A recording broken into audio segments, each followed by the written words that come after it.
नमस्कार। नमस्कार साथियों। काव्या क्लासेज नौहर चैनल पे आप सभी का स्वागत है। अपने मैथ का बेसिक बैच स्टार्ट कर रहे हैं शून्य से शिखर। ठीक है, जिसमें आपको सभी टॉपिक्स जिस कंपटीशन ऑल कंपटीशन के लिए आपको क्लासें मिलेगी। ठीक है, जिसमें शून्य से शिखर तक अपने जाएंगे। आपको कौन कौन से टॉपिक पढ़ाए जाएंगे वो मैं आपको आज पहले बताऊंगा कि आपको इतने टॉपिक पढ़ाए जाएंगे। ये टॉपिक आपको पूरा मैथ आपको पढ़ाया जाएगा काव्या क्लासेज नौहर चैनल पे। ठीक है, तो सबसे पहले अपने स्टार्ट जो टॉपिक करेंगे कोर्स के बारे में थोड़ी सी चर्चा कर लेते हैं। कौन कौन से टॉपिक आपको पढ़ाए जाएंगे और कितने दिनों में मैं ये टॉपिक्स पूरे कर दूंगा वो मैं आपको आज बताऊंगा। ठीक है, तो सबसे पहला टॉपिक मैं आपको पढ़ाऊंगा संख्या पद्धति। सबसे पहला टॉपिक संख्या पद्धति। ठीक है, और संख्या पद्धति में मैं आपकी सारी संख्या पद्धति के जितने भी सिंपल हार्ड जितने भी बेसिक एडवांस सारा आपको पढ़ाया जाएगा। पहले मैं आपको पूरा बेसिक से बताऊंगा, उसके बाद में संख्या पद्धति के जितने भी एडवांस क्वेश्चन हैं वो भी आपको करवाए जाएंगे। ठीक है, तो संख्या पद्धति अपने पूरी कर लेंगे। लगभग मैं आपको लगाऊंगा इसमें 12 क्लास में पूरी कर देंगे। 12 क्लासें रहेगी आपकी, 12 क्लास में अपने संख्या पद्धति पूरी करेंगे, जिसमें आपको बेसिक और एडवांस दोनों मिलेंगे। ठीक है, दूसरा टॉपिक पढ़ेंगे अपने सरलीकरण। दूसरा जो टॉपिक पढ़ेंगे वो पढ़ेंगे अपने सरलीकरण, और सरलीकरण को अपने पूरा कर देंगे। लगभग इसमें ज़्यादा क्लासें नहीं लूँगा मैं। ठीक है, आपको बेसिक और एडवांस दोनों पढ़ाया जाएगा। इसमें लगभग अपनी क्लासें रहेगी 6 क्लास के लगभग अपनी क्लासें रहेगी, 6 या 7 क्लासें लग सकती है। ठीक है, तीसरा जो मैं आपको पढ़ाऊंगा वो टॉपिक पढ़ेंगे अपने वर्ग और वर्गमूल। वर्ग और वर्गमूल, तीसरा टॉपिक पढ़ेंगे अपने वर्ग और वर्गमूल टॉपिक पढ़ेंगे। वर्ग और वर्गमूल अपने लगभग 3 या 4 क्लास में पूरा कर देंगे। 3-4 क्लास में ये पूरा हो जाएगा वर्ग और वर्गमूल। फिर अपने इसके बाद में जो अगला टॉपिक पढ़ेंगे वो घन और घनमूल पढ़ेंगे। घन और घनमूल टॉपिक पढ़ेंगे। ठीक है, ये अपने घन और घनमूल है वो पूरा कर देंगे। लगभग 3-4 क्लास में ये पूरा हो जाएगा। उसके बाद में अगला टॉपिक जो पढ़ेंगे अपने पढ़ेंगे घातांक करणी। घातांक व करणी चिन्ह टॉपिक। घातांक करणी चिन्ह टॉपिक पढ़ेंगे और इसमें लगभग क्लासें रहेगी तो अपनी 8 या 9 क्लासें रहेगी। घातांक करणी चिन्ह में 8 या 9 क्लासें लगाएंगे, जिसमें बेसिक और एडवांस दोनों आएगा आपका। ठीक है, ऑल कंपटीशन के लिए पढ़ेंगे। छठा जो टॉपिक पढ़ेंगे अपने वो पढ़ेंगे एचसीएफ और एलसीएम, लैसे पे और मैसे पे। लैसे पे मैसे, एचसीएफ और एलसीएम पढ़ेंगे। एचसीएफ और एलसीएम में अपने 5 से 6 क्लासें रहेगी। ठीक है, इसके बाद में अपने 7वां जो टॉपिक पढ़ेंगे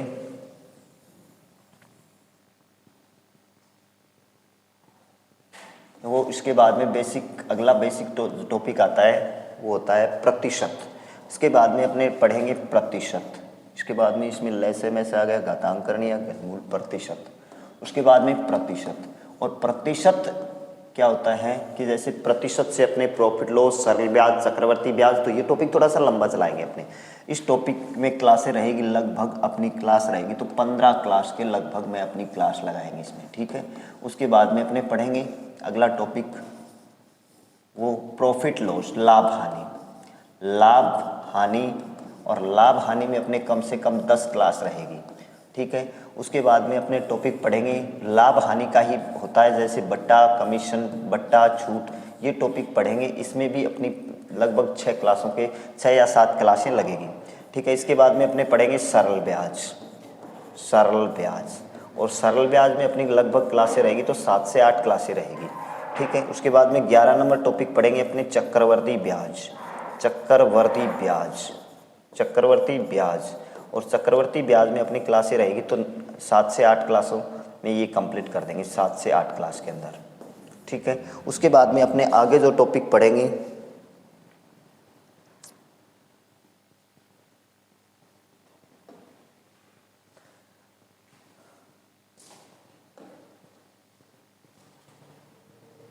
ठीक है। 12 नंबर जो टॉपिक पढ़ेंगे अपने वो पढ़ेंगे औसत।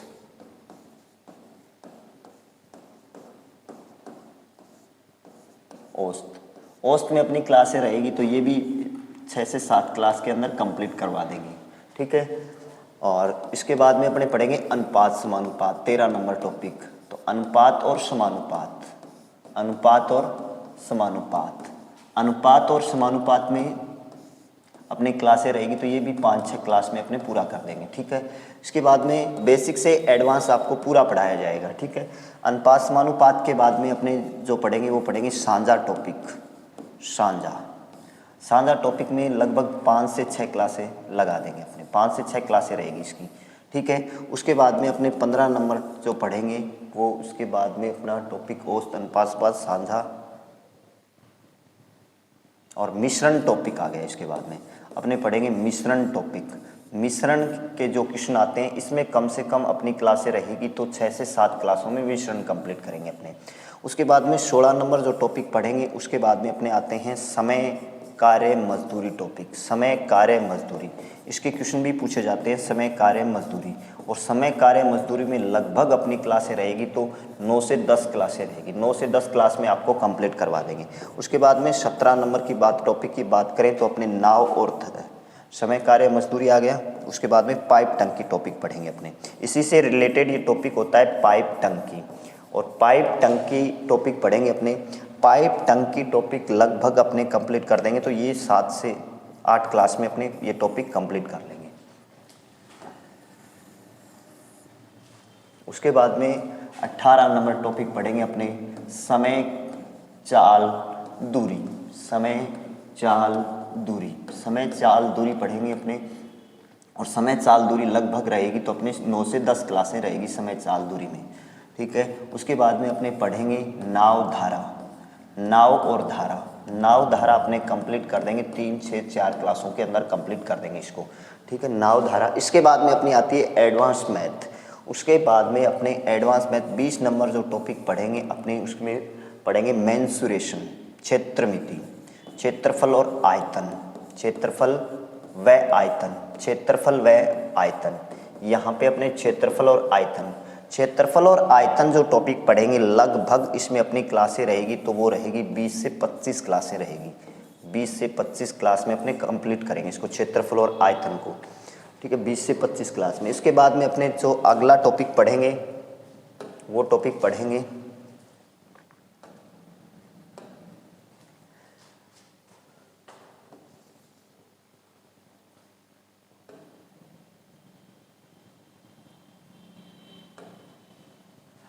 इक्कीस नंबर ज्यामिति, जियोमेट्री, ज्यामिति। और ज्यामिति में अपनी क्लास रहेगी तो लगभग अपने इसमें क्लास रखेंगे 15 से 20 क्लासों के बीच में कंप्लीट हो जाएगा, 15 से 20 क्लास के अंदर ये अपने ये टॉपिक कंप्लीट करेंगे, ठीक है। उसके बाद में अपने पढ़ेंगे टिग्नोमेट्रिक, मैट्रिक्स, टिग्नोमेट्रिक्स, त्रिकोणमिति। अपने त्रिकोणमिति को जो पढ़ेंगे तो वो पढ़ेंगे लगभग ये भी 20-25 क्लास में कंप्लीट हो जाएगा, 20 से 25 क्लास में इसको कंप्लीट कर देंगे अपने, ठीक है। उसके बाद में अपने पढ़ेंगे अलजेब्रा,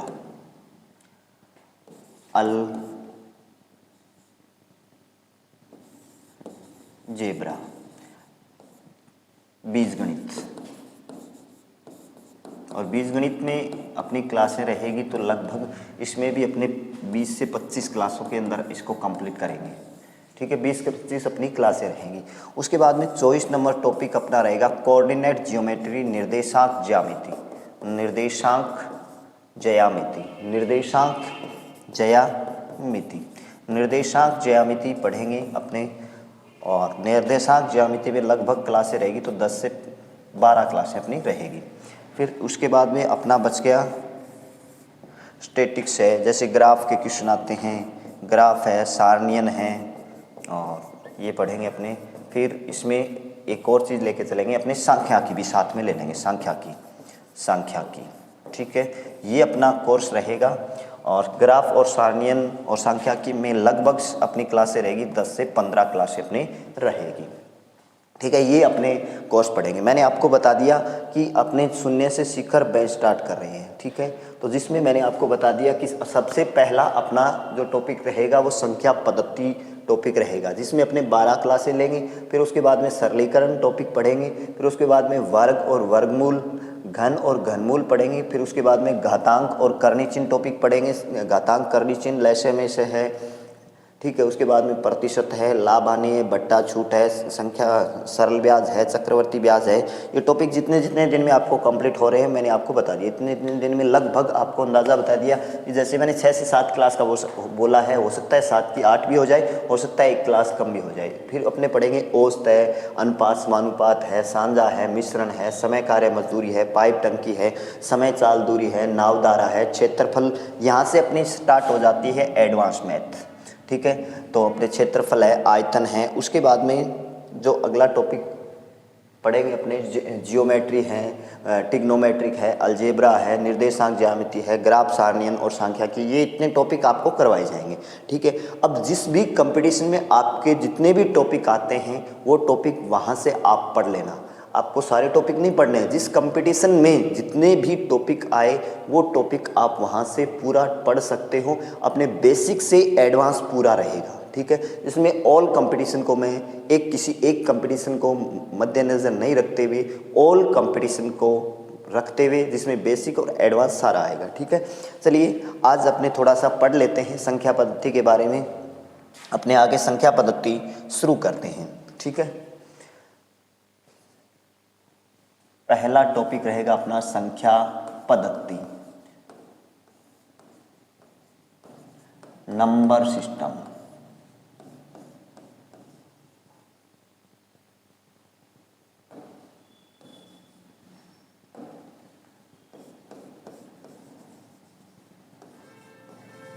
नंबर सिस्टम, संख्या पद्धति। संख्या पद्धति का मतलब क्या होता है? संख्या पद्धति सबसे बेसिक टॉपिक होता है जिसमें आपको संख्या के बारे में सबसे पहले पता होना चाहिए। संख्या कैसे बनती है, संख्या क्या होती है, इनके बारे में आपको पता होना चाहिए। जैसे प्राकृत संख्या क्या होती है, पूर्ण संख्या क्या होती है, प्रेम्य संख्या क्या होती है, अप्रेम्य संख्या क्या होती है, वास्तविक संख्या क्या होती है। पहले संख्या के बारे में आपको नॉलेज होना चाहिए, उसके बाद में अपने आगे क्वेश्चन के बारे में सोचेंगे, ठीक है। आपको क्वेश्चन भी करवाए जाएंगे। संख्या पद्धति, अब सबसे पहला नाम आ गया भैया संख्या पद्धति। संख्या बनती किससे है, संख्या चीज क्या है, संख्या किससे बनती है अपने को पता है। जैसे मैंने कोई संख्या लिख दी 12,936, मैंने लिख दिया 12,936। मैंने इसको लिखने के लिए क्या काम में लिए हैं, मैंने इनको लिखने के लिए क्या काम में लिए हैं भैया, अंक काम में लिए। क्या काम में लिए, अंक। और कितने अंक काम में लिए, 1 2 3 4 5। कितने अंक काम में लिए, 5। इन 5 अंकों से मिलकर के ये क्या बने हैं, संख्या। तो सबसे पहले अपने को पता होना चाहिए कि अंक क्या, अंक कितने होते हैं, अंक, ठीक है। तो अपने बात करते हैं सबसे पहले अंक। संख्या किससे बनती है, अंकों से बनती है, ठीक है। तो सबसे पहले बात करेंगे अपने अंक। अंक कितने होते हैं और अंक होते कौन कौन से हैं। अंक डिजिट,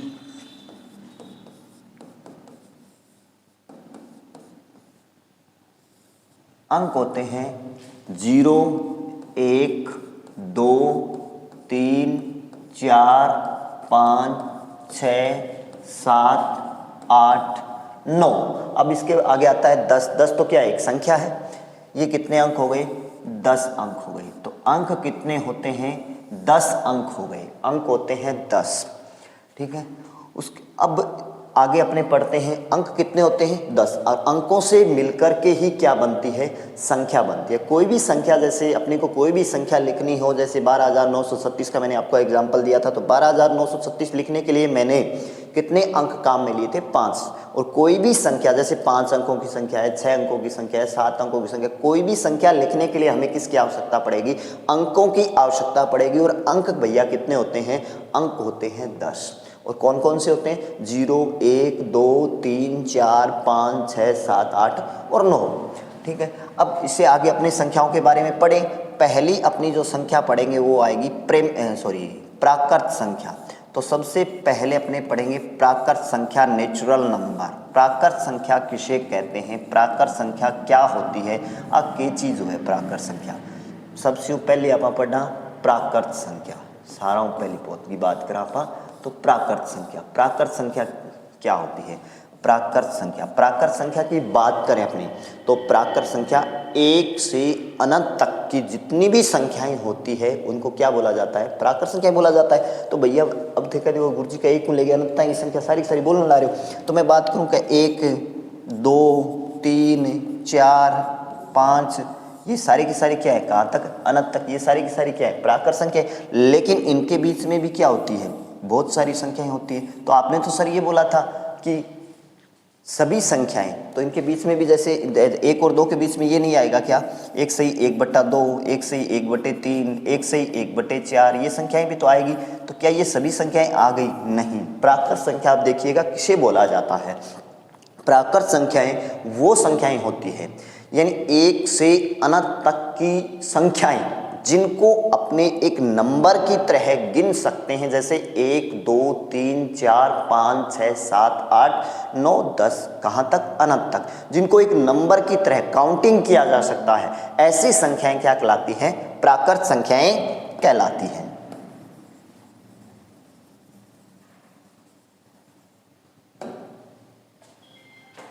एक से अनंत तक की, 1 से अनंत तक की संख्याएं, सभी संख्याएं नहीं, 1 से अनंत तक की संख्याएं, 1 से अनंत तक की संख्याएं क्या कहलाती है, प्राकृत संख्या कहलाती है। प्राकृत संख्या कहलाती है।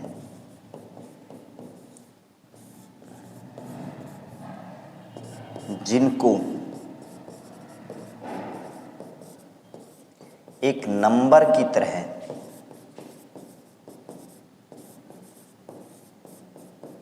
गिना जा सकता है, काउंट किया जा सकता है, गिना जा सकता है, क्या कहलाती है, प्राकृत संख्या कहलाती है।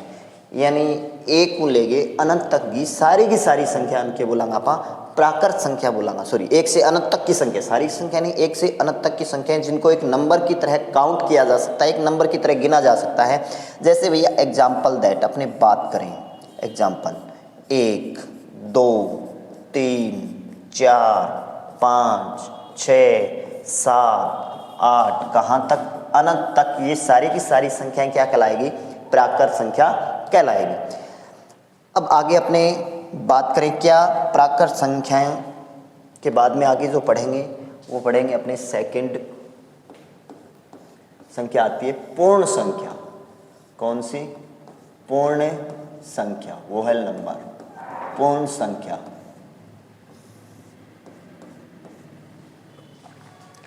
पूर्ण संख्याएं कौन सी होती हैं, पूर्ण संख्या की बात करें अपने तो प्राकृत संख्या पढ़ा था आपने, प्राकृत संख्या क्या थी, 1 से अनंत तक की संख्याएं जिनको एक नंबर की तरह काउंट किया जा सकता है, प्राकृत संख्या होगी। पूर्ण संख्या, पूर्ण संख्या कहाँ से स्टार्ट होगी, इसमें प्राकृत संख्या में अपने 0 और शामिल कर दें, 0 एक और जोड़ दें तो वो संख्या क्या बन जाती है, यानी अपने प्राकृत संख्या में एक 0 और जोड़ने पर क्या प्राप्त हो जाएगी, पूर्ण। तो अपने परिभाषा दे सकते हैं इसकी, 0 से अनंत तक की संख्याएं, 0 से अनंत तक की संख्याएं, अनंत तक की संख्याएं, 0 से अनंत तक की संख्याएं पूर्ण संख्या कहलाती है। पूर्ण संख्या कहलाती है, 0 से अनंत तक की संख्याएं क्या कहलाती है, पूर्ण संख्या कहलाती है, जिनको अपने एक वैसे ही नंबर की तरह काउंट कर सकते हैं, क्या कहलाती है, पूर्ण संख्या। मैंने आपको बताया जैसे अपने बात करें कि 0 1 और 2 के बीच में मैंने आपको बताया जैसे 1/2, 1 से 1/2, 1 से 1/3, लेकिन इनको एक नंबर की तरह काउंट नहीं किया जा सकता, सीधा डायरेक्ट काउंट नहीं किया जा सकता, तो ऐसी संख्याओं को अपने क्या नहीं बोल सकते, पूर्ण संख्या नहीं बोल सकते या प्राकृत संख्या नहीं बोल सकते। तो एग्जाम्पल दैट अपने बात करें, एग्जाम्पल यानी 0 1 2 3 4 5 6 7 8 कहाँ तक, अनंत तक की ऐसी संख्याएं क्या कहलाती है, पूर्ण संख्या कहलाती है। ऐसी संख्याएं क्या कहलाती है, पूर्ण संख्या कहलाती है। प्राकृत संख्या 1 से अनंत तक की, पूर्ण संख्या 0 से अनंत तक की। प्राकृत संख्याओं में अपने क्या शामिल कर दें, अगर 0 शामिल कर दें तो क्या बन जाएगी, पूर्ण संख्याएं बन जाएंगी। अब यहाँ पे एक छोटा सा कथन आता है कि क्या सभी प्राकृत संख्याएं पूर्ण संख्या होती है। जैसे मैंने एक लाइन लिख दी, क्या सभी प्राकृत संख्याएं, क्या सभी प्राकृत संख्याएं, क्या सभी प्राकृत संख्याएं पूर्ण संख्या होती है, पूर्ण संख्या होती है। ठीक है, दूसरी लाइन मैंने लिख दी, क्या सभी पूर्ण संख्याएं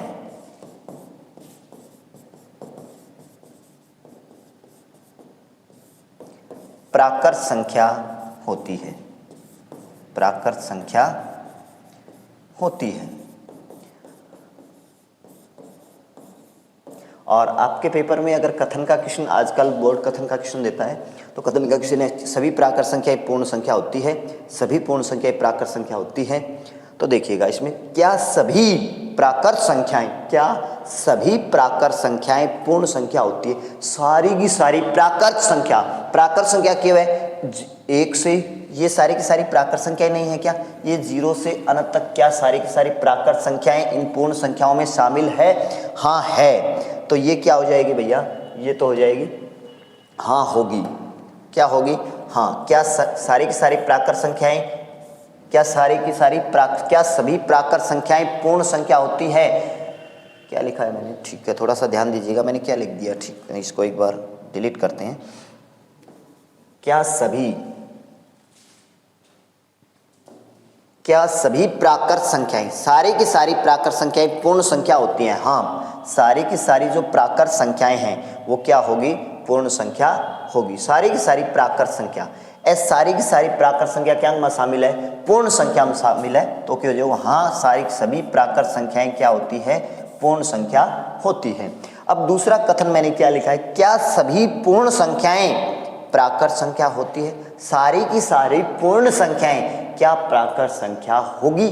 सारी की सारी पूर्ण संख्याओं की बात करें तो ये 0 भी शामिल होगा पूर्ण संख्या में, तो 0 होता है क्या प्राकृत संख्या, नहीं होता। तो ये कथन क्या हो जाएगा, नहीं होता, नहीं हो सकती। सारी की सारी सभी पूर्ण संख्याएं क्या नहीं हो सकती, प्राकृत संख्या नहीं हो सकती। अब आगे चर्चा करें अपने अगली संख्या पे, तो अगली संख्या पढ़ेंगे अपने, तीसरी जो पढ़ेंगे वो है पूर्णांक संख्या। कौन सी, पूर्णांक संख्या, पूर्णांक संख्या, इंटीगर नंबर, ठीक है। पूर्णांक संख्या, पूर्णांक संख्याएं कौन सी होती हैं। पूर्णांक संख्या की बात करें अपने, तो अपने प्राकृत संख्या में क्या, कहाँ से स्टार्ट थी, 1 से अनंत तक की। पूर्ण संख्या 0 शामिल करते ही प्राकृत संख्या में क्या बन गई, पूर्ण संख्याएं बन गई। अब ऐसे ही माइनस में भी संख्याएं होती है, -1, -2, -3, जिनको एक नंबर की तरह काउंट किया जा सकता है उन संख्या। तो इसमें अगर माइनस की संख्याएं और शामिल कर दें तो क्या बन जाएगी, पूर्ण संख्याएं बन जाएगी। तो अपनी परिभाषा दे सकते हैं माइनस अनंत से प्लस अनंत तक की संख्याएं। तो अपने इसकी परिभाषा दे सकते हैं माइनस अनंत से प्लस अनंत तक की संख्याएं, प्लस अनंत तक की संख्याएं।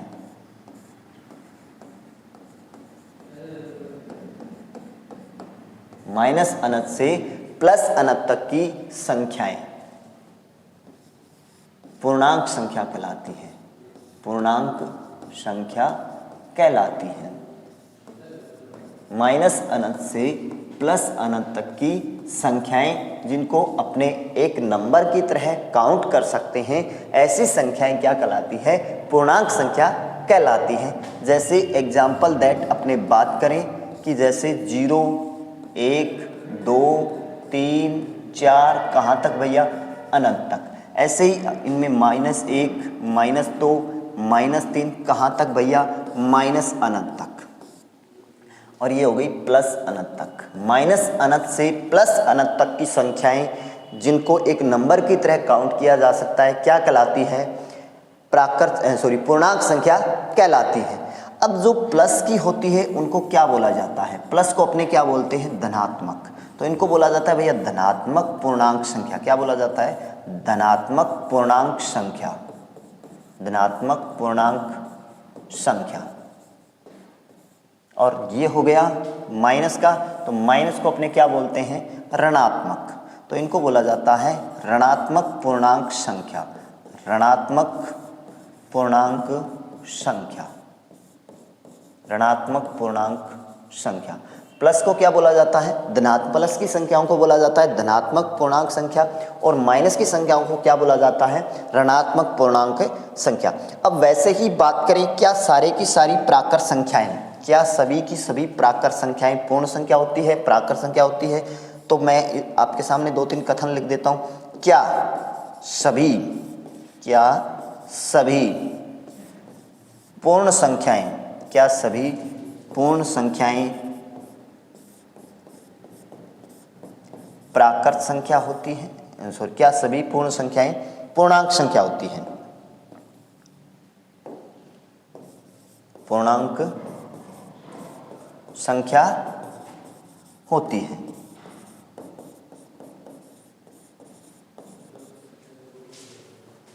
क्या सभी पूर्ण संख्याएं पूर्णांक संख्या होती है? दूसरा कथन मैं लिख देता हूं, क्या सभी प्राकृत संख्या, क्या सभी प्राकृत संख्याएं पूर्णांक संख्या होती है, पूर्णांक संख्या होती है?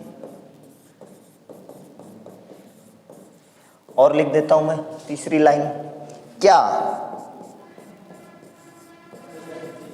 सभी पूर्णांक संख्याएं, क्या सभी पूर्णांक संख्याएं, क्या सभी पूर्णांक संख्याएं प्राकृत संख्या होती है, प्राकृत संख्या होती है? और मैं चौथी लाइन लिख दूं, क्या सभी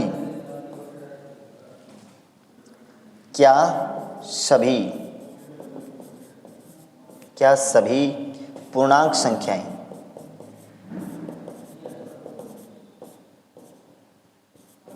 क्या सभी पूर्णांक संख्याएं पूर्ण संख्या होती हैं, पूर्ण संख्या होती है? अब बताइएगा इसमें से कौन सी होती है और कौन सी नहीं होती है।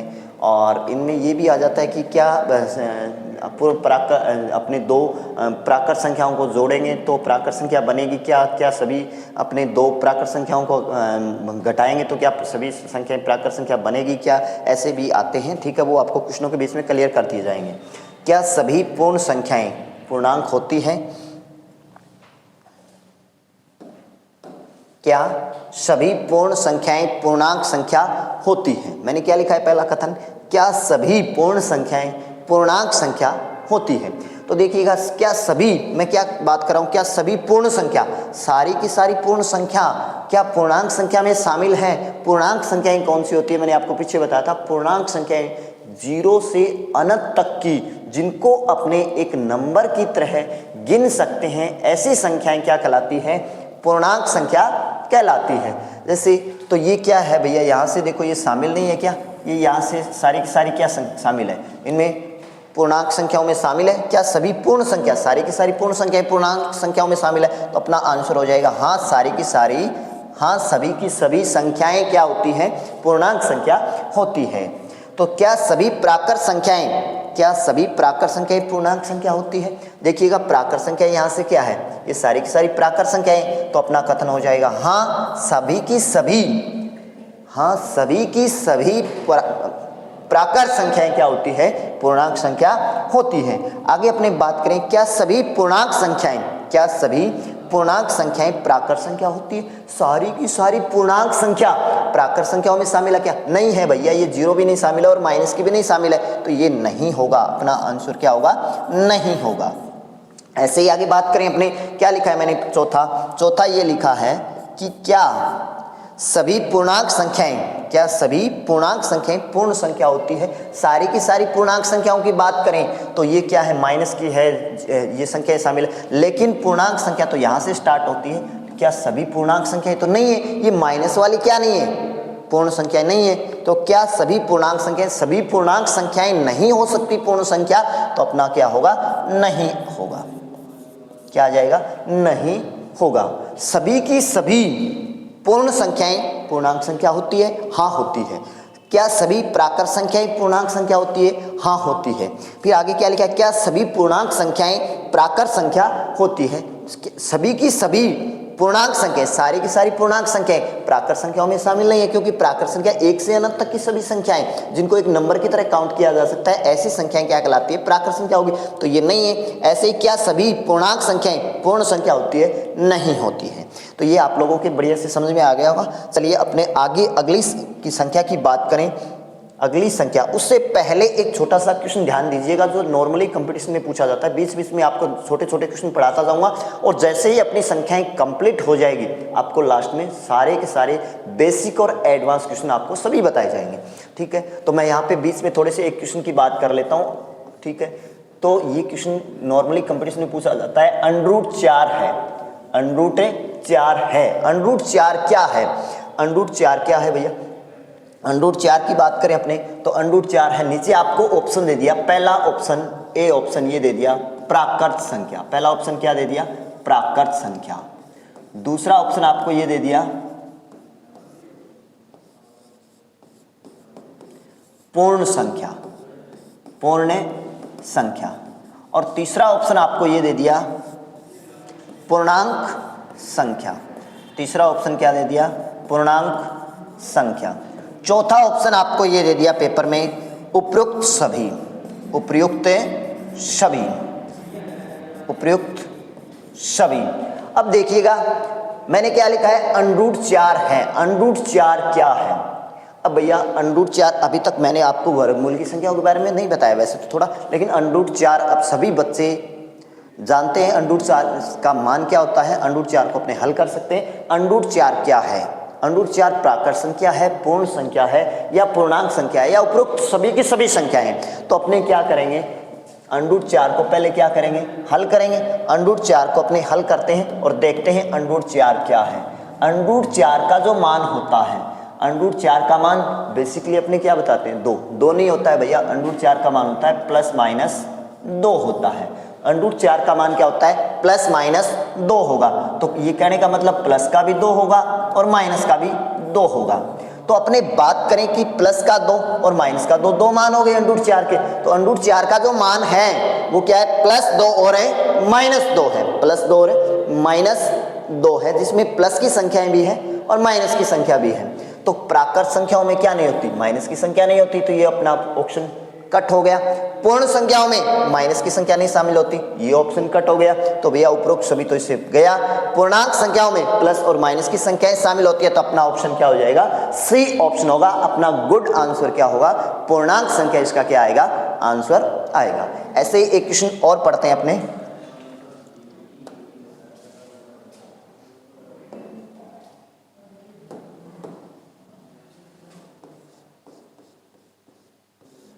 एक और क्वेश्चन पढ़ते हैं, जैसे ये आ जाए √2 और उसके ऊपर मैंने घात लगा दी √2 और फिर उसके ऊपर मैंने घात लगा दी √2 है। अब ये भी कौन सी संख्या है, वैसे के वैसे आपको चारों ऑप्शन दे दिए। पहला पूर्ण संख्या, दूसरा प्राकृत संख्या,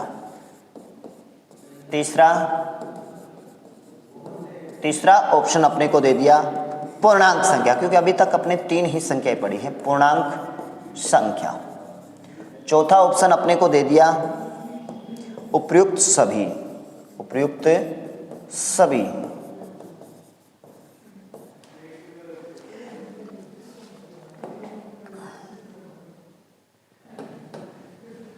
√2 उसके ऊपर घात √2 उसके ऊपर घात √2, √2 √2 और √2।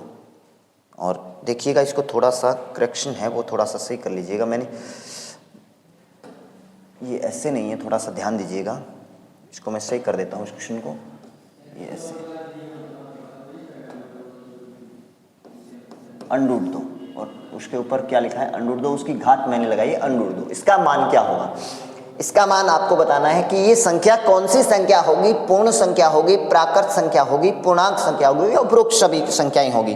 तो देखिएगा इसको अपने कैसे सॉल्व करेंगे। ये प्राकृत संख्या है, पूर्ण संख्या है या पूर्णांक संख्या है, उपरोक्त सारी की सारी संख्याएं हैं। तो इसको देखिए भैया अपने सरल करेंगे तो अपने को पता होता है कि a की घात m, घातांक करने में आगे आएगा लेकिन यहाँ पे क्वेश्चन के बीच में आ जाता है तो इसलिए मैं आपको बताते हूँ। a की घात m और उसके ऊपर क्या लिखा हो n, तो इसका मान होता है a की घात mn, a की घात mn। ऐसे ही इसको क्या कर देंगे अपने सॉल्व कर देंगे। a की घात m और उसके ऊपर n लगा हो तो a की घात mn हो जाएगा। तो इन दोनों को अपने गुणा करेंगे √2 और √2 को √2 से करोगे तो मान क्या आएगा, √2 को √2 से करोगे तो कितना मान आता है, 2 मान आएगा।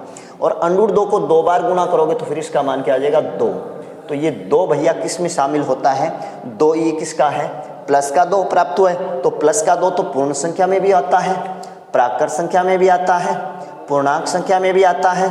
तो ये सारी की सारी संख्याएं हो जाएगी। तो अपना आंसर क्या आ जाएगा, डी ऑप्शन होगा। उपरोक्त सारी की सारी संख्याएं होती हैं, उपरोक्त सारी की सारी संख्याएं होती है। तो आप लोगों की समझ में आ गया होगा कि इसको कैसे सॉल्व करेंगे। ठीक है, ऐसा क्वेश्चन नॉर्मली क्वेश्चन दे देता है। अब आप क्वेश्चनों पे नहीं आकर के अपने वापस किस पे आते हैं, संख्या पे आते हैं। पूर्ण संख्या, प्राकृत संख्या, पूर्णांक संख्या, ये 3 संख्या अपने पढ़ ली। अब आपके समझ में आ गया होगा। पीछे वाले क्वेश्चन में मैंने आपको बताया जैसे ये आ जाए, जैसे √4 है तो √4 का मान क्या होता है, प्लस माइनस 2 होता है। तो प्लस और माइनस में ये शामिल नहीं है, ठीक है, ये शामिल नहीं होगी, ये शामिल नहीं होगी, तो उपरोक्त भी तो नहीं हो सकता। अपना ऑप्शन क्या हो जाएगा, सी हो जाएगा। ऐसे ही मैंने इसका आपको बता दिया। ठीक है, चलिए अपने आगे चलते हैं।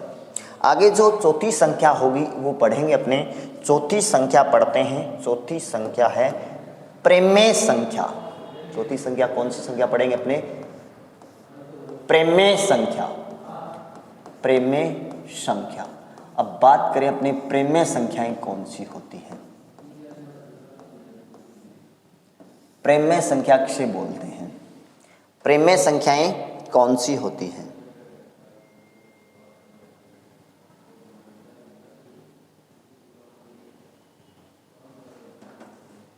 प्रेमेय संख्याएं, तो प्रेमेय संख्याओं की बात करें अपने तो प्रेमेय संख्याएं कौन सी होती है, वे संख्याएं जिनको अपने p/q के रूप में लिखा जा सकता है। वे संख्याएं जिनको अपने p/q के रूप में लिखा जा सकता है, या वे संख्याएं जिनको अपने अंश/हर के रूप में लिख सकते हैं या इस रूप में बदल सकते हैं, ऐसी संख्याएं क्या कहलाती हैं, प्रेमेय संख्या कहलाती है। और जहां याद रखिएगा q का मान, हर का मान क्या नहीं होना चाहिए, 0 नहीं होना चाहिए। तो वे संख्याएं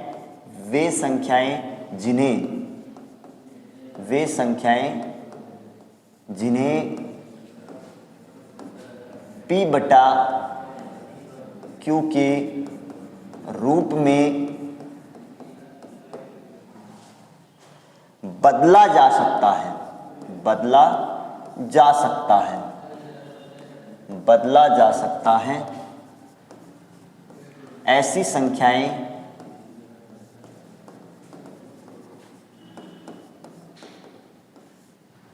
प्रेमेय संख्या कहलाती हैं। प्रेमेय संख्या कहलाती है। ऐसी संख्याएं क्या कहलाती हैं, प्रेमेय संख्या कहलाती है। वे संख्याएं जिनको अपने p/q के रूप में बदल सकते हैं या इस रूप में बदल सकते हैं, ऐसी संख्याएं क्या कहलाती हैं, प्रेमेय संख्या कहलाती हैं। और जहां q का मान क्या नहीं होना चाहिए भैया, q का मान 0 नहीं होना चाहिए। जहां पे q का मान 0 नहीं होना चाहिए, हर का मान क्या नहीं होना चाहिए, 0 नहीं होना चाहिए, ऐसी संख्याएं क्या कहलाती हैं, प्रेमेय संख्या कहलाती है। जैसे एग्जाम्पल दैट अपने बात करें तो एग्जाम्पल आ जाएगा 1/2। ये क्या है, प्रेमेय संख्या है। 3/4, ये क्या है, एक प्रेम्य संख्या है। जैसे माइनस की बात करूं मैं, -7/9, ये भी क्या एक प्रेम्य संख्या है। 0, क्या 0 प्रेम्य संख्या होती है? हाँ, 0 को अपने 0/1 लगा करके इस रूप में बदल सकते हैं, अंश बटा हर p/q के रूप में बदला जा सकता है। तो ये क्या हो जाएगा, 0 प्रेम्य संख्या हो जाएगा। ऐसे ही अगर बात करूं मैं 2, तो 2 को भी अपने क्या बदल सकते हैं, 2/1 लगा करके इसका मान क्या होता है 2, तो इस रूप में बदल सकते हैं। तो ये संख्या क्या होगी, प्रेम्य संख्या होगी। अगर मैं बात करूं कि √16, क्या ये √16 प्रेम्य संख्या है? तो अपने √16 को जब हल करेंगे तो इसका मान आएगा +-4। तो प्लस का 4/1 लिख सकते हैं इसको, और -4/1 लिख सकते हैं। तो इस रूप में भैया ये बदला जा सकता है, इस रूप में लिखा जा सकता है। तो ये संख्या क्या होगी, प्रेम्य संख्या होगी। ये संख्या क्या होगी, प्रेम्य संख्या होगी। और भी कोई अपने एग्जाम्पल ले सकते हैं। अब देखिए भैया, थोड़ी सी बात करते हैं यहाँ पे। मैं बात करूं, क्या 0.7 प्रेम्य है? दशमलव की संख्याएं भी, क्या 0.7 प्रेम्य है? हाँ, 0.7 प्रेम्य हो सकता है क्या? चलिए चेक करते हैं इसको। 7 बटे क्या होगा, 0.1 अंक छोड़ करके पॉइंट हो तो अपने बटे में क्या लगता है, 10 लगता है। और वैसे मैं आपको कैलकुलेशन के क्वेश्चन आएंगे तब बताऊंगा ये 10 लगेगा, 100 लगेगा, 1000 लगेगा, आपको टेंशन लेने की आवश्यकता नहीं है। 7 जैसे 1 अंक छोड़ करके पॉइंट है तो बटे में क्या लग जाएगा, 10। अगर मैं बात करूं कि 0.125, क्या ये है प्रेम्य? तो इसको अपने बदलेंगे तो 0.125, ये 125 बटे कितना लग जाएगा, 1 2 3 बटे में कितना लग जाएगा, 3 अंक छोड़ करके पॉइंट है तो बटे में 1000 लग जाएगा। तो इसको भी p/q के रूप में बदला जा सकता है। अगर मैं आगे बात करूं कि 0.3333, 0.777 या 0.7321, तो ये क्या आ गई, दशमलव की संख्या आ गई। थोड़ा सा दशमलव के बारे में यहाँ पे समझिएगा, दशमलव संख्याएं। अब थोड़ा सा एक टॉपिक मैंने आपको, भिन्न टॉपिक भी पढ़ाना है आपको बीच में, ठीक है? तो थोड़ा सा ऐड कर लीजिएगा, भिन्न टॉपिक भी आपको पढ़ाना पड़ेगा, फ्रैक्शन भी। तो जिन संख्याओं का, सुनिएगा थोड़ा सा, जिन संख्याओं का दशमलव प्रसार, किसकी बात कर रहे हैं अपने, दशमलव प्रसार की। जिन संख्याओं का दशमलव प्रसार शांत व अशांत आवर्ती का हो, ऐसी संख्याएं क्या कहलाती हैं, प्रेम्य संख्या कहलाते हैं। सर हमारे तो समझ में ही नहीं आया कि शांत क्या होता है, अशांत क्या होता है। चलिए मैं आपको थोड़ा सा भिन्न के बारे में यहाँ पे बता देता हूँ। शांत और अशांत की अपनी बात कर लेते हैं।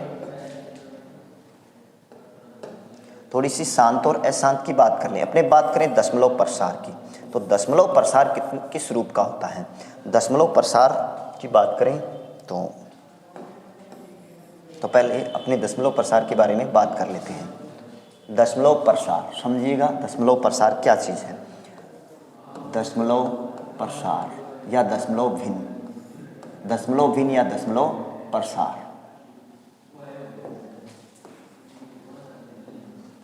दशमलव प्रसार होता है भैया 2 प्रकार का। प्रसार कितने प्रकार का होता है? 2 प्रकार का। एक तो होता है शांत दशमलव प्रसार, शांत दशमलव प्रसार, और दूसरा है अशांत दशमलव प्रसार, अशांत दशमलव प्रसार।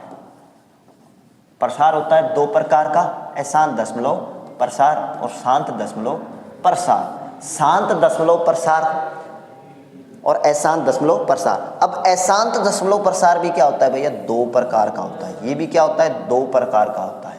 अब 2 प्रकार का कौन सा होता है? ये एक तो होता है अशांत आवर्ती, अशांत आवर्ती, और दूसरा क्या हो जाएगा, अशांत अनावर्ती, अशांत अनावर्ती, अशांत अनावर्ती, अनावर्ती। अब शांत दशमलव प्रसार रूप की बात करें तो प्रसार होता है 2 प्रकार का। एक तो शांत दशमलव प्रसार, अशांत दशमलव प्रसार। अशांत दशमलव प्रसार भी 2 प्रकार का होता है, अशांत आवर्ती और अशांत अनावर्ती। बात करें अपने एग्जाम्पल के रूप में, आपके समझ में आ जाएगा। गुरुजी शांत दशमलव क्या है? अरे शांत वह का ठंडा है, कहना मतलब जका पॉइंट के कुछ लिमिटेड अक्षरों तक ही भाग चला जाए, ऐसे क्या कहलाते हैं, शांत। और अशांत वह जका आप पॉइंट के बाद में भाग देता जावा खत्म ही ना हुए बहन के बोलाना आप अशांत। तो अशांत आवर्ती क्या हुआ, बार बार एक ही संख्या की आवर्ती या 2 अंकांगी 3 अंकांगी 4 अंकांगी एक ही संख्या रिपीट हो, ऐसे जिनकी आवर्ती हो रही हो बार बार अंकों की, ऐसी संख्या का प्रसार क्या कहलाता है, अशांत आवर्ती कहलाता है। और अनावर्ती वह संख्या तो अनंत तक जावे लेकिन कोई भी नंबरांगी मतलब बार बार एक ही आवर्ती ना होगे, नंबर जो बीच बीच में की अंतर है, ठीक है, इसी संख्या के बोला अशांत आवर्ती। एग्जाम्पल थोड़ा सा समझो, देखो जी मैं लिखूँ क्या, अभी पीछे एग्जाम्पल लिखियो, मैं क्या लिखियो 0.7, तो 0.7 ये पॉइंट के एक अक्षर पर जाकर क्या हो गया, शांत हो गया।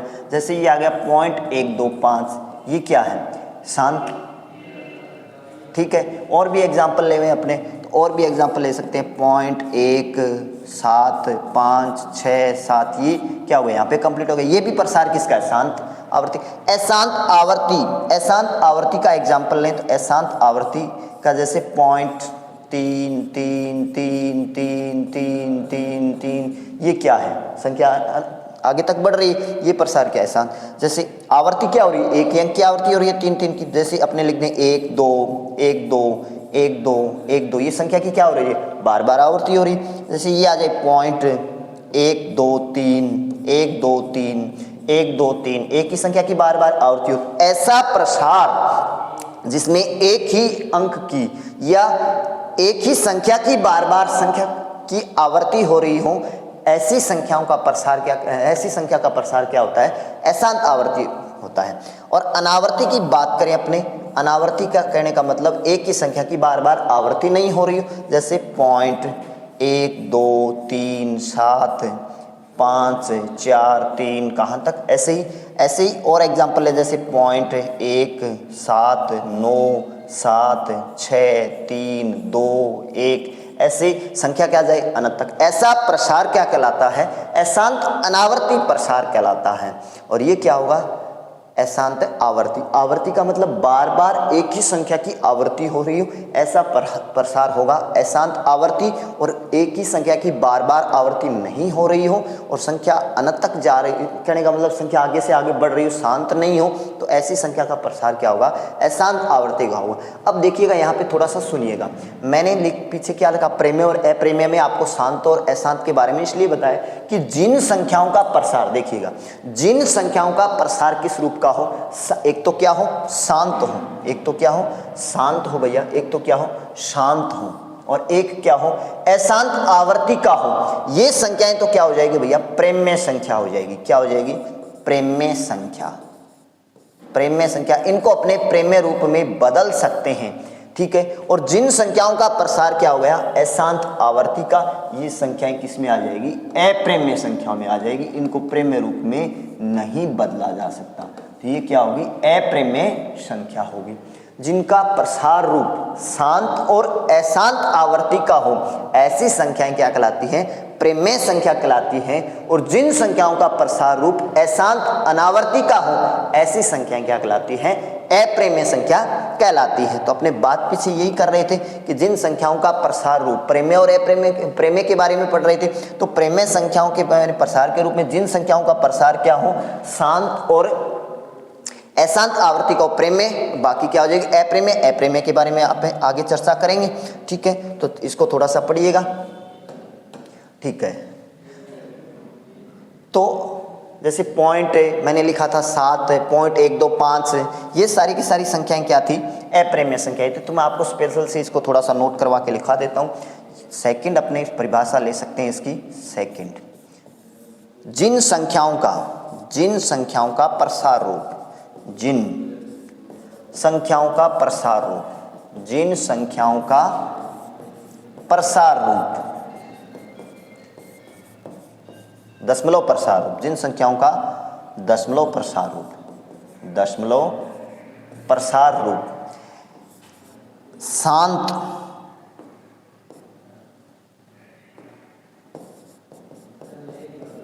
शांत व अशांत आवर्ती का हो, अशांत आवर्ती का हो, आवर्ती का हो, जिन संख्याओं का प्रसार रूप शांत व अशांत आवर्ती का हो, इनको अपने प्रेम्य रूप में बदल सकते हैं, तो इन संख्याओं को अपने क्या बोल सकते हैं, प्रेम्य संख्या बोल सकते हैं। इनके प्रसार को अपने प्रेम्य रूप में बदला जा सकता है, तो इनको अपने प्रेम्य संख्या बोल सकते हैं। तो ये होगी प्रेम्य संख्या होगी। जैसे एग्जाम्पल दैट, अपने एग्जाम्पल की बात करें तो एग्जाम्पल दैट, जैसे मैं एग्जाम्पल लिखूं 0.7, 0.125, ये प्रसार क्या है, शांत है। जैसे ये लिख दूं 0.3333333 और भी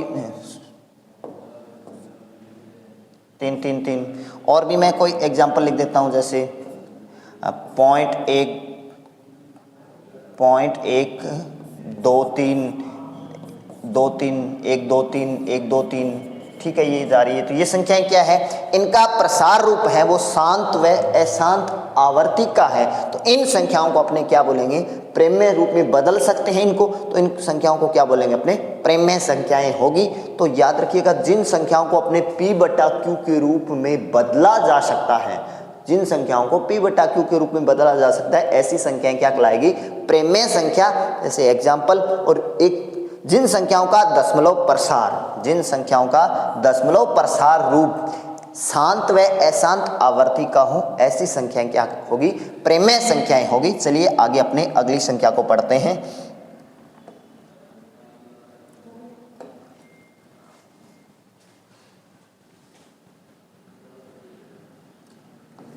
अगली संख्या है 5 नंबर, अप्रेम्य संख्या। अप्रेम्य संख्या, अप्रेम्य संख्या किसे कहते हैं, अप्रेम्य संख्या किसे कहते हैं। अप्रेम्य संख्याएं जो प्रेम्य नहीं है वो क्या होगी, अप्रेम्य होगी।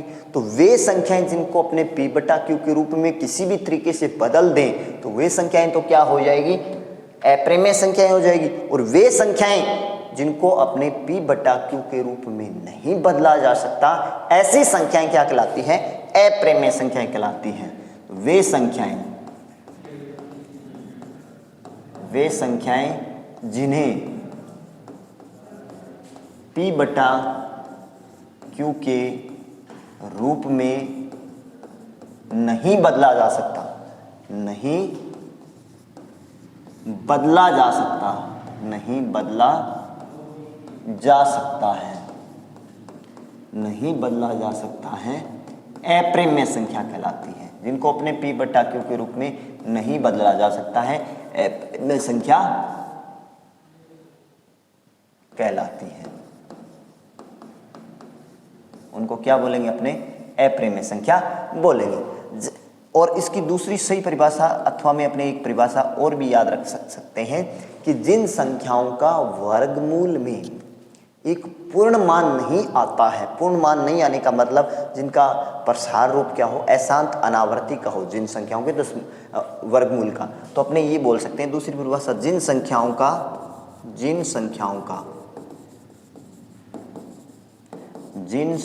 का वर्गमूल में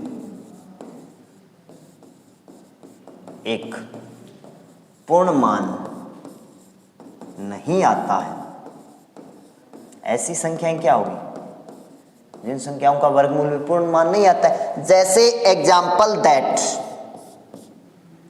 √2 का अपने हल करेंगे तो इसका जो प्रसार आएगा वह अशांत अनावर्ती का आएगा, या फिर √2 का एक पूर्ण मान नहीं होता है। जैसे √4 का मान क्या होता है, +-2 एक पूर्ण मान आ गया, ठीक है। तो ये तो क्या होगी, प्रेम्य हो जाएगी, ठीक है। जिनका वर्गमूल में एक पूर्ण मान नहीं आता है, ऐसी संख्याएं क्या कहलाती हैं, अप्रेम्य संख्याएं कहलाती है। जैसे एग्जाम्पल दैट अपने बात करें √3, √5, या फिर अपने ये भी बोल सकते हैं 2 + √3। प्रेम्य और अप्रेम्य मिलकर के भी क्या बनाएगी, अप्रेम्य बनाएगी। 2 - √3 ये भी क्या होगी, अप्रेम्य होगी। √3/2 ये भी क्या होगी, अप्रेम्य होगी। तो ऐसी संख्याएं क्या होगी, अप्रेम्य संख्याएं कहलाएगी। अब पीछे अपने थोड़ी सी बात की थी प्रसार रूप पे। प्रसार रूप पे मैंने आपको बताया था कि जिन संख्याओं का, ये क्या आ गया बीच में,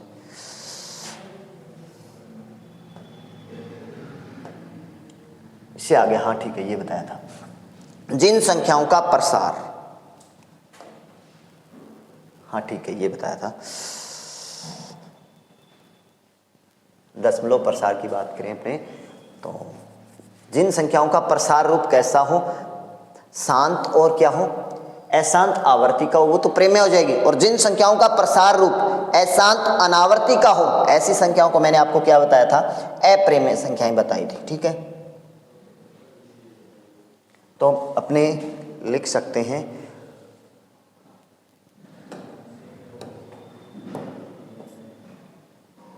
इसकी अगली परिभाषा एक और भी लिख सकते हैं, जिन संख्याओं का प्रसार, जिन संख्याओं का प्रसार रूप, जिन संख्याओं का प्रसार रूप, जिन संख्याओं का प्रसार रूप अशांत अनावर्ती का हो, अशांत अनावर्ती का हो,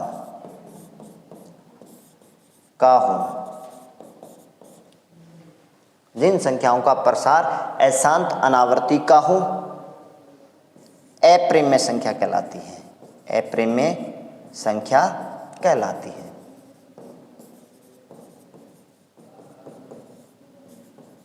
जैसे एग्जाम्पल दैट मैं लिख दूं 0.1 2 3 4 5 7 6 2 1 3 8 टेस्ट, ये संख्याएं क्या होगी, अप्रेम्य संख्याएं होगी।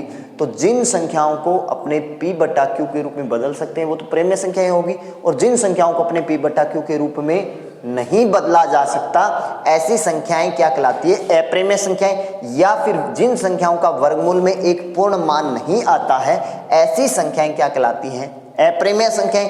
या फिर अपने ये भी बोल सकते हैं, जिन संख्याओं का दशमलव प्रसार रूप अशांत अनावर्ती का हो, ऐसी संख्याएं क्या कहलाती हैं, अप्रेम्य संख्या कहलाती है। ठीक है, तो आज अपने क्या पढ़ा था, अपने 5 ही संख्याएं पढ़ी है। पहली प्राकृत संख्या, दूसरी पूर्ण संख्या, तीसरी पूर्णांक संख्या, चौथी प्रेम्य संख्या और 5वीं अप्रेम्य संख्या, और बाकी की अपने पढ़ेंगे कल। ठीक है, टेक्निकल टीम क्लास को ऑफ कर दें।